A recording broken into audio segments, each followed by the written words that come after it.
the whole world is filled with interpretations. A single act is being interpreted with suspicion, and another with fear, and another with love. One can just imagine the diversity of interpretation coming from emotion alone.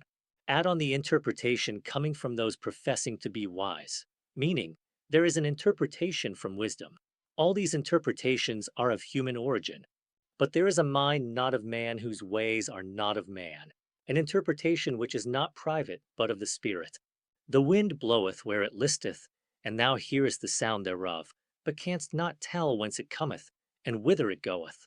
So is every one that is born of the Spirit. John 3, verse 8. Unless a man, therefore, is born of water and spirit, he can never enter into the kingdom of God.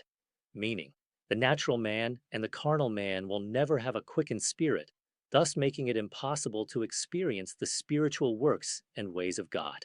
Now, there are people who remain in the flesh, and these are the wise in this world, having their own interpretation on the letters of the Holy Bible.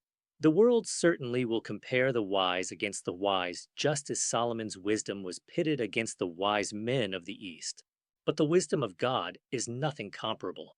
The wisdom of God is foolishness to men, and the weakness of God is stronger than men. A dusty village road. A man named Eliab walks in carrying a broken jar. A slow tracking shot follows behind him, capturing the weathered mud brick walls of the village. A woman sees him and gasps. She whispers, "Surely he is angry. Look how he crushed the jar." A close-up on her fearful eyes. A scholar steps forward, stroking his beard. He states, "No, he is careless. He lacks discipline. The jar broke because he is foolish." A medium shot with a slight downward angle portrays his superiority. But an old prophet, a man born of the Spirit, looked at Eliab and said nothing. He waited. Eliab approaches the prophet. He explains, "My jar broke because I gave it to a poor widow who dropped it. I came to ask if you know where I can buy another." Soft light illuminates the prophet's face. The emotional woman was wrong. The wise scholar was wrong. Only the spirit-led man refused to interpret without God. The prophet gently says, "Man looketh on the outward appearance, but the Lord looketh on the heart." 1 Samuel 16, verse 7. Emotion produces distorted interpretations.